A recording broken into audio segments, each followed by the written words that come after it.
Assalamualaikum warahmatullahi wabarakatuh. Terima kasih sudah menyempatkan diri untuk menonton video ini ya teman-teman.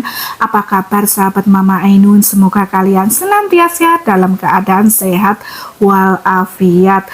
Jangan lupa untuk selalu menjaga kesehatan ya teman-teman. Mengingat saat ini di Indonesia sedang memasuki musim hujan.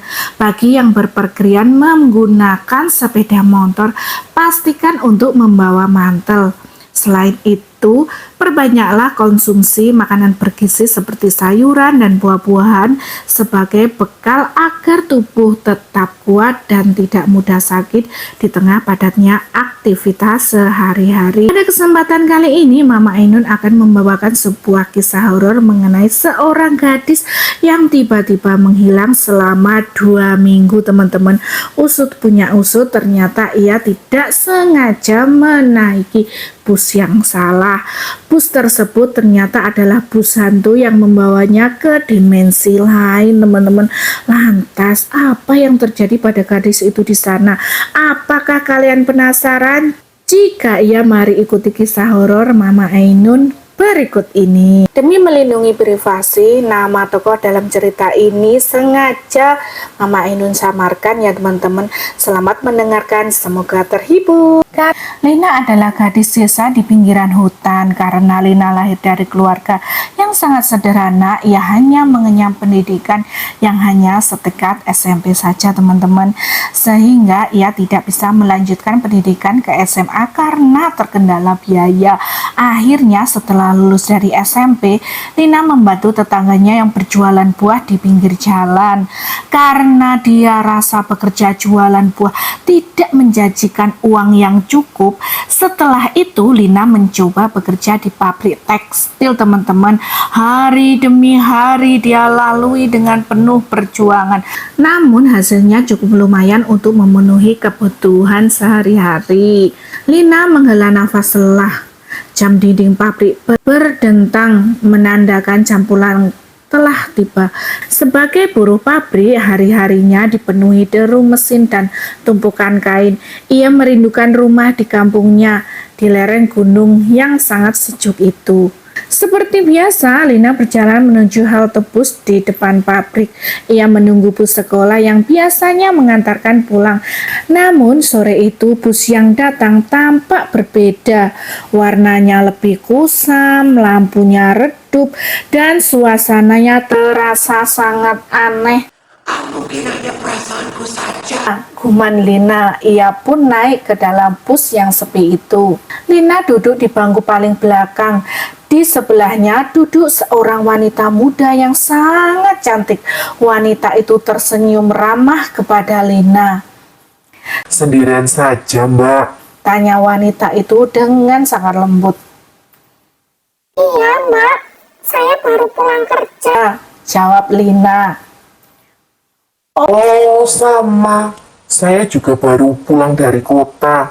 Kata wanita muda itu yang duduk di sebelahnya Lina. Mereka pun mulai mengobrol. Wanita itu memperkenalkan dirinya sebagai welas asih. Lina merasa nyaman berbicara dengan welas asih. Waktu itu sangat ramah dan perhatian si perempuan itu yang bernama welas asih, teman-teman. Lina merasa aneh karena bus itu tidak langsung menuju kampungnya. Bus itu malah berputar-putar keliling kota. Lina bertanya kepada welas asih, tetapi wanita itu hanya tersenyum saja. Tenang saja, Mbak. Kata welas asih. Kita hanya ingin menikmati suasana kota sebentar saja. Lina pun menurut saja. Ia menikmati pemandangan kota yang gemerlap.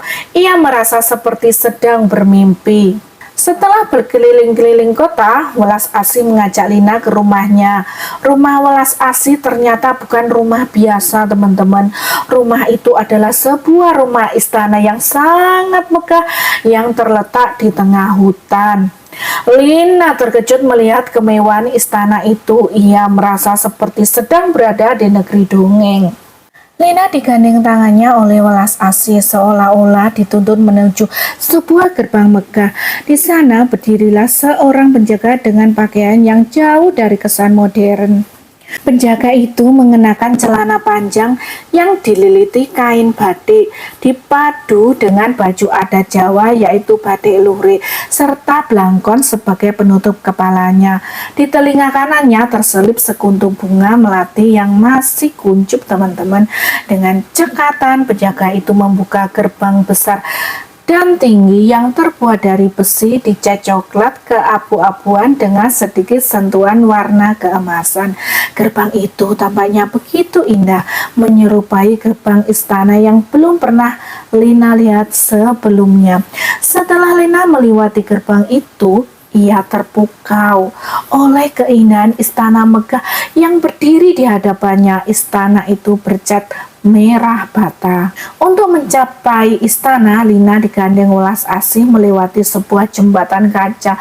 Jembatan itu tidak terlalu panjang, hanya sekitar 10 meter dengan lebar 5 meter, terbuat dari kaca bening transparan. Di bawah jembatan mengalir air yang sangat jernih, di mana ikan-ikan berenang dengan riang. Pemandangannya yang sungguh memukau teman-teman. Udara yang terasa sejuk dipermanis dengan keberadaan pohon-pohon besar yang tumbuh di sekitarnya. Saat Lina menyeberangi jembatan itu, kekagumannya pun semakin memuncak ketika ia mencapai ujung jembatan.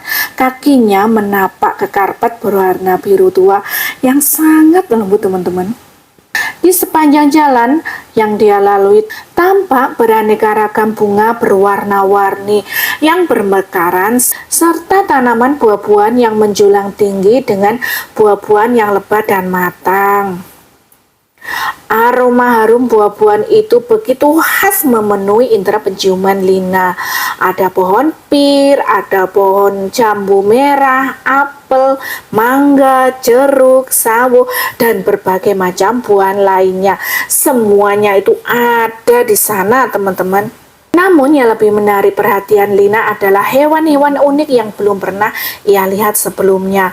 Contohnya ada hewan berkepala kucing dengan kulit seperti landak namun mampu terbang. Ada juga hewan yang berbentuk gajah namun berbulu halus, lembut dan panjang berwarna putih seukuran kucing teman-teman. Ada pula hewan yang berbentuk kuda kecil bersayap.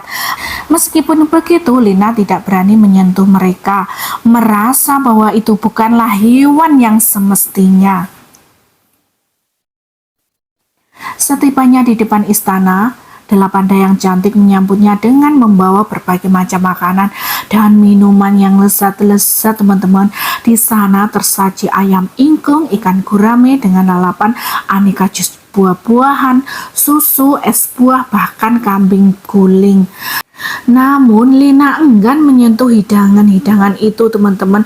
Selanjutnya ia diajak keliling ke istana. Lina melihat sebuah tempat duduk yang sangat indah. Ketika diduduki rasanya begitu empuk dan nyaman, seolah-olah duduk di atas awan. Tempat duduk itu dihiasi berlian dan emas.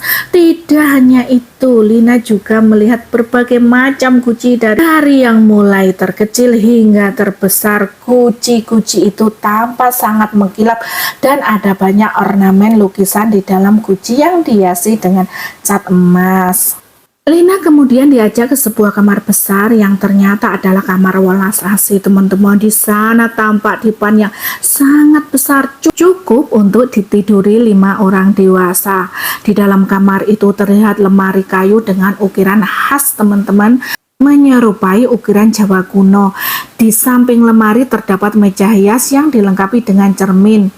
Tiba-tiba welas asih menarik laci kayu itu dan memperlihatkan tumpukan emas ya teman-teman, tumpukan emas batangan yang sangat banyak.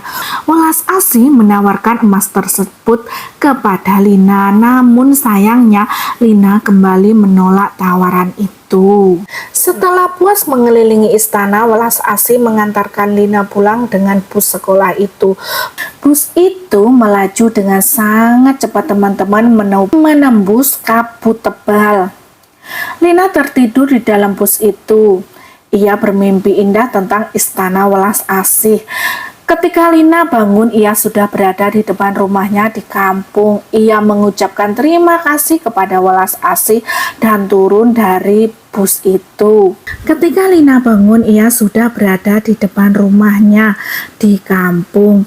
Ia mengucapkan terima kasih kepada welas asih dan turun dari bus itu.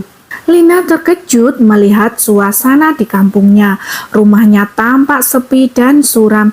Ia melihat ibunya sedang menangis di depan rumah. Ibu, ada apa? Tanya Lina dengan bingung. Ibunya pun terkejut melihat Lina. Ia langsung memeluk Lina erat-erat dan menangis terisak-isak, teman-teman. Lina, kamu kemana saja? Tanya ibu. Kamu sudah hilang selama 2 minggu, nak. Lina pun terkejut mendengar perkataan ibunya. Ia merasa baru pergi 1 hari saja. Ia menceritakan pengalamannya bersama welas asih dan istananya. Namun ibunya tidak percaya dengan cerita Lina. Ibunya mengatakan bahwa Lina pasti sedang berhalusinasi. Keluarga Lina telah melaporkan kehilangan ke polisi. Polisi dan warga kampung telah mencari Lina selama hampir 2 minggu, teman-teman, tetapi tidak berhasil menemukannya. Orang tua Lina juga telah memanggil orang pintar untuk mencari keberadaan Lina. Ritual demi ritual telah dilakukan, tetapi hasilnya tetap nihil. Setelah kejadian itu, Lina seringkali melihat penampakan welas asih di dekat rumahnya. Ia merasa bahwa welas asih adalah makhluk halus yang telah membawanya ke dunia lain. Lina menceritakan pengalamannya kepada Mbah Salim di kampungnya. Mbah Salim mengatakan bahwa Lina telah tersesat ke alam gaib dan bertemu dengan perempuan yang bernama welas asih. Mbah Salim menjelaskan bahwa welas asih adalah penunggu sebuah dimensi lain yang terhubung dengan kampung mereka. Bus sekolah yang dinaiki Lina adalah gerbang menuju dimensi tersebut yang hanya muncul pada waktu-waktu tertentu. Welas asih itu sebenarnya baik, Nuk. Kata Mbah Salim, dia hanya ingin berbagi keindahan dunianya denganmu. Tapi ingat, dunia kita dan dunia mereka berbeda. Terlalu lama di sana bisa membuatmu kehilangan jati diri. Lina mulai mengerti. Ia merasa bersalah karena telah membuat keluarganya khawatir. Ia juga merasa kasihan kepada welas asih yang kesepian itu. Suatu malam, Lina bermimpi bertemu dengan welas asih, teman-teman. Dalam mimpinya, welas asih tampak sedih. Ia mengatakan bahwa ia harus segera kembali ke dunianya. Lina, aku harus pergi. Kata welas asih. Dalam mimpinya itu, Duniaku membutuhkan aku, tapi aku tidak ingin melupakanmu. Aku ingin kita tetap berteman. welas asih memberikan sebuah gelang kepada Lina. Gelang itu terbuat dari batu akik yang berwarna-warni. Gelang ini adalah tanda persahabatan kita, kata welas asih. Jika kamu merindukanku, lihatlah gelang ini. Aku akan selalu ada di dekatmu. Setelah mengatakan itu, welas asih menghilang. Lina bangun dari tidurnya dengan perasaan sedih, akan tetapi tiba-tiba gelang itu ada di sebelahnya Lina, teman-teman. Lina menceritakan mimpinya kepada Mbah Salim dan gelang pemberian welas asih. Mbah Salim mengatakan bahwa welas asih telah memberikan pesan perpisahan kepada Lina. Mbah Salim menyarankan Lina untuk melakukan ritual perpisahan di halte bus tempat ia pertama kali bertemu dengan welas asih. Ritual itu bertujuan untuk mengucapkan selamat tinggal kepada welas asih dan menutup gerbang menuju dimensi lain, teman-teman. Lina pun menyetujui untuk melakukan ritual itu. Ia mempersiapkan segala sesuatu yang diperlukan. Pada malam yang telah ditentukan, Lina pergi ke halte bus bersama Mbah Salim.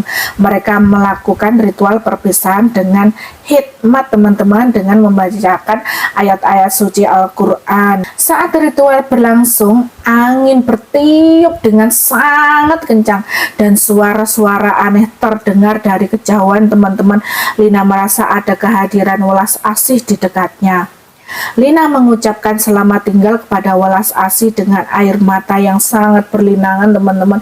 Ia berjanji tidak akan melupakan welas asih dan persahabatan mereka, walaupun persahabatan mereka terhitung sangat singkat ya, teman-teman ya. pertemuan mereka yang terhitung sangat singkat walaupun hanya 2 minggu, tapi Lina hanya merasa itu cuma 1 hari. Setelah Lina selesai mengucapkan selamat tinggal, angin pun berhenti bertiup dan suara-suara aneh pun tiba-tiba menghilang teman-teman. Lina merasa lega dan sangat tenang. Sejak saat itu Lina tidak pernah lagi mendengar penampakan welas asih.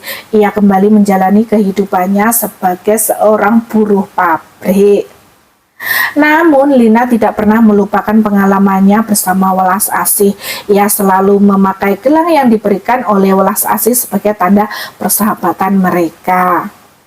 Lina belajar untuk menghargai kehidupan dan tidak mudah tergiur dengan hal-hal yang mewah dari istana. Lina pun belajar untuk menghargai kehidupan dan tidak mudah tergiur dengan hal-hal yang mewah dan instan teman-teman. Ia juga belajar untuk bersyukur atas apa yang telah dimilikinya. Kisah tentang Lina dan bus sekolah berhantu menjadi legenda di kampung itu.